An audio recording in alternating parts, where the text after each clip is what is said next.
Hey guys, I'm the Cyborg Sheep, and welcome to the Weekend Post. In this episode, we're once again going to be unboxing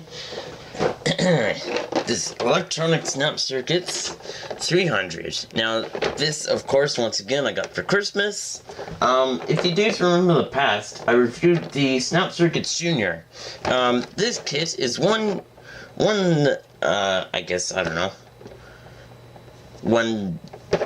set higher than Snap Circuits Junior, so I'm definitely looking forward to this. And of course, I wanted more, and more this is. So let's take you around the back and take a look at the back of this box. So, as you can see, there is a lot of parts. In comparison to my old Snap Circuits kit, there is literally tons. There's also lots of new parts. For example, these two transistors here, I never had in my old Snap Circuits kit. So, that's going to be very interesting to use. There's also two battery holders in comparison to just one in the old kit. There's also at least 5 capacitors and 5 resistor values. In my old kit, there was absolutely no capacitors and at least one resistor. That's just for the one LED that I had to protect. Now, I have tried it. If you're using like alkalines, like non-rechargeable batteries, I might recommend that you use the resistor. But if you're using like the nickel metal hydride batteries that I have in my camera, for example, right now, you're probably going to want to use the you don't really have to use the resistor because the voltage is so low. The voltage never really exceeds 3 volts, and generally an LED like these two is generally has a maximum voltage of like 3 volts. I also went ahead and measured the current without the resistor, and it read somewhere around, I don't know, 20 milliamps or something like that, which is pretty much ideal for the LED because their voltage, the LED's maximum voltage can vary between different colors and such. No LED is exactly the same. There's always going to be some variation in voltage, but they all want those 20 milliamps. So, if you have 20 milliamps in your circuit, it'll probably work fine. But yeah, so there's lots of components in here. They finally got it right with the colors on the speakers. Also, there's this amplifier I see right here, which up until this point, I've only had these 3 right here. This red, green, and blue one. This amplifier, what this is for, generally when you have like a computer or a phone or something like that, they'll generally have amplifiers because if you take this microphone here, for example, and you try to hook that up to a speaker, the sound is there's going to be basically no sound. What this amplifier does is it amplifies the voltage so that this speaker is a bit louder than it would normally be without it. There's also this 7 snap bar right here, which very interesting. I've never really had one of those. The one thing that I have had is this 6, but not this 7. So that's going to be interesting to work with. Other than that, there's lots of cool circuits that we can build. For example, this radio announcer, that's going to be very cool.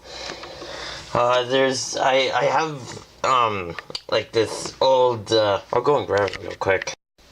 So anyways, yeah, so this radio announcer circuit right here, you can actually transmit radio signals and hear it, like, for example, on your old tape radios.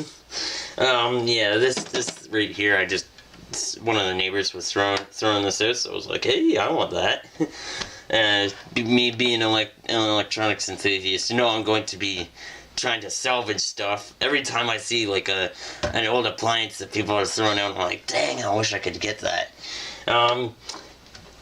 Because, like, people may not realize it, but even if a device is broken, if you know how to use the parts, it's definitely worth it to take the device apart and salvage whatever you can that you may think is useful. So, yeah, but without further ado, let's open up this box. Alright, so got my handy scissors here, and opening up the box here. And another ticket out there.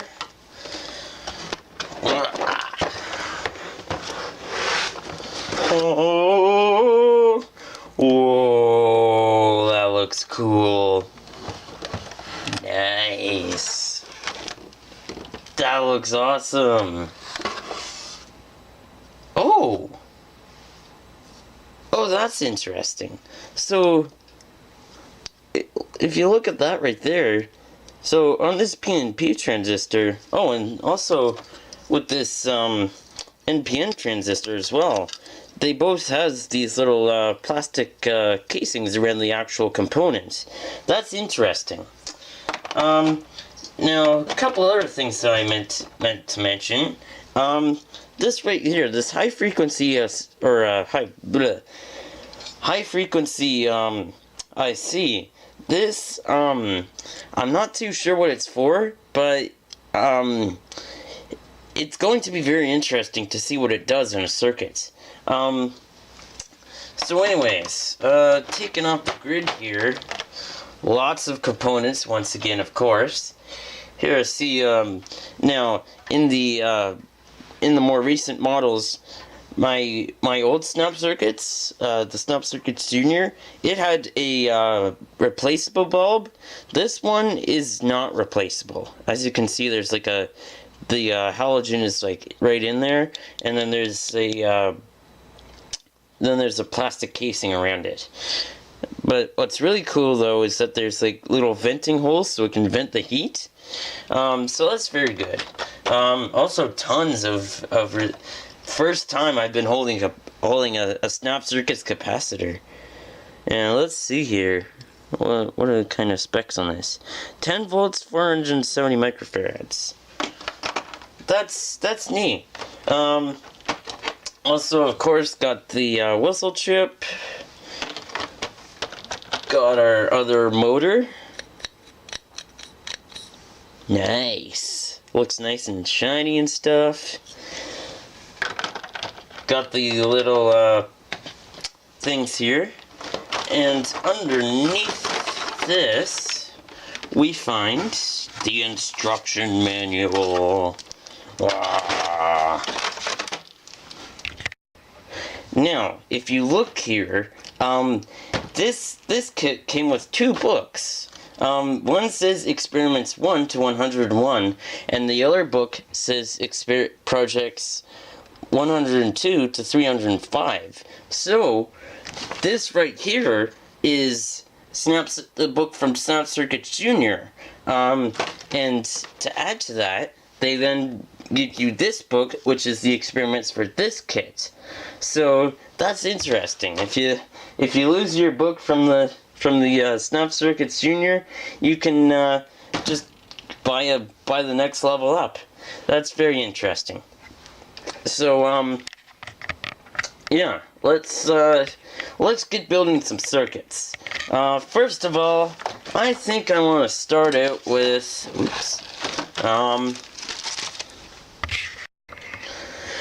okay, so I think I'm gonna start out right here with this motion detector. So let's get the parts out. Let's start building. Okay, I have the circuit built, and what? Oh, not boring batteries. To all you Energizer and Duracell and alkaline battery makers, I facepalm. I hate batteries. So, I got this and this. If you remember in my snap circuits video, I said that there was this. This allows you to power your circuits off a wall socket, meaning that you don't need dang batteries anymore, which I am super happy for. I'm so glad I just got this today. It's amazing. So, let's move the camera back down there. And let's take this dang battery holder out of here.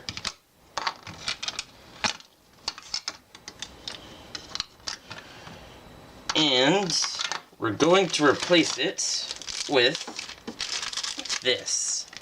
Now, this is very interesting. This part has multiple voltages. 3 volts, 5 volts, and 6 volts. So, you can power pretty much anything.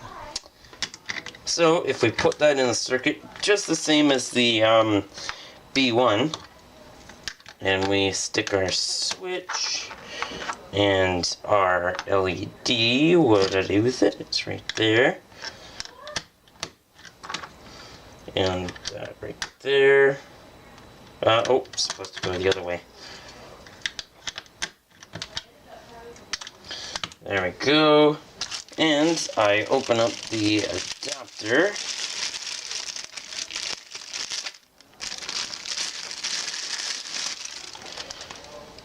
Take off the twist tie. Let me get this set up. Let's do this. Okay, so if I take the adapter and I plug it in,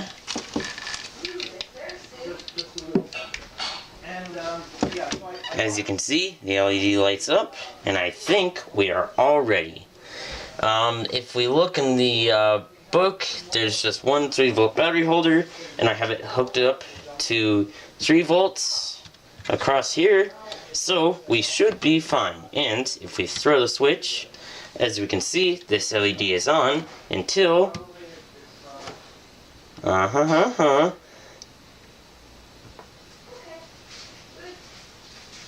That's cool. As you can see, when I put my hand over it, the LED dims, and oh, that's cool. You can even dim the LED just with this little potentiometer right here. That's cool. Okay, so this next circuit here is Project 242, which is an AM radio. So, basically it's exactly what it says. It's an AM radio. So, it says when you turn the slide switch, the integrated circuit should detect AM radio waves and stuff like that. And I should hear it on this speaker, so should you. So, I've checked millions of times if this is good or not, but cross my fingers, no smoke. I don't see any silicon smoke, I guess what it's called.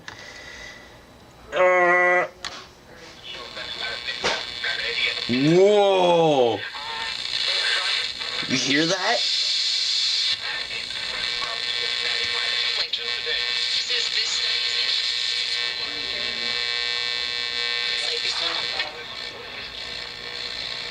Whoa, that's cool. His hometown of Chicago on January 10th. Today's closing message to the nation. White House officials say Obama's 680 News. Awesome. That's so cool.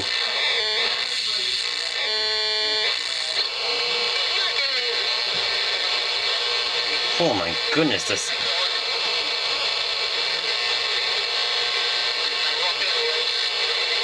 My goodness.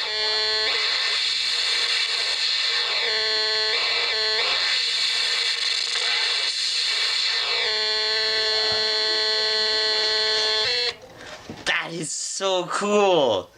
Nice. That's amazing. Okay, let's move on to the next circuit. Okay, so I am back, and this next circuit I built here is the radio announcer. And once again, quite as it says in the book, it basically allows you to talk on the radio. So, this is project 198, and it says you need an AM radio for this project. Now, I was going to use that, but for recording purposes, it's not really that easy because there's no speaker built in. You need to use headphones with it. But I have this other radio right there, that one,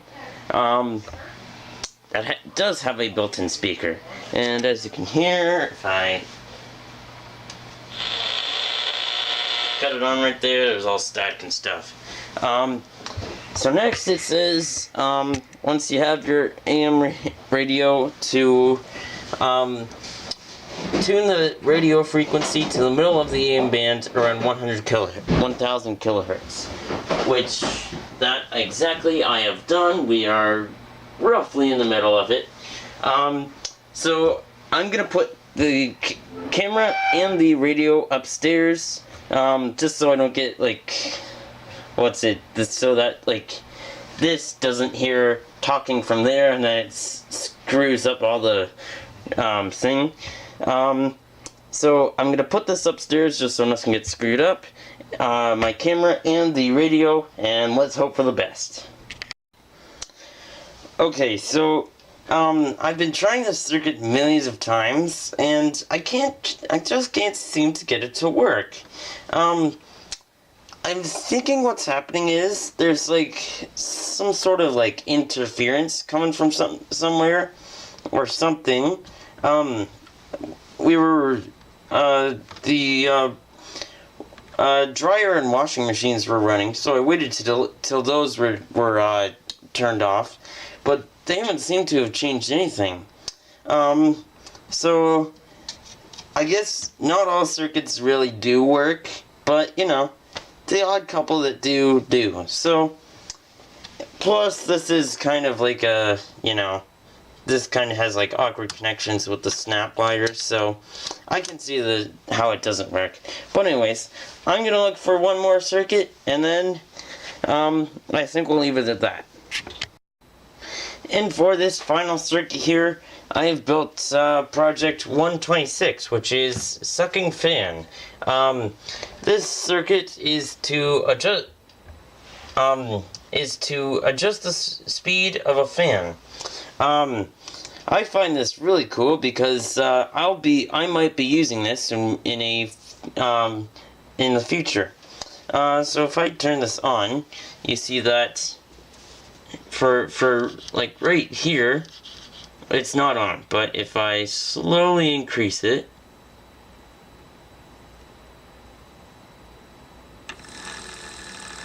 there you go. So there it's on, and if I increase it even more, it gets faster. And then if I decrease it,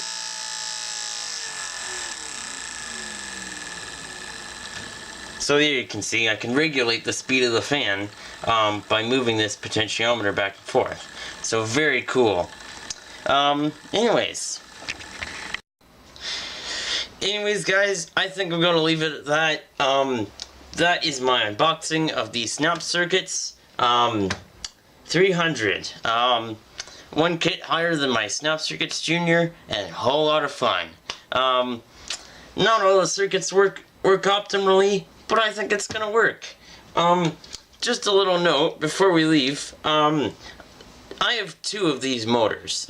This is the one that came in my old Snap Circuits kit, and this is the one that came in my new Snap Circuits kit. When I tried it before with this speed adjustment, it didn't quite work. That's because these brush motors, of course I knew this.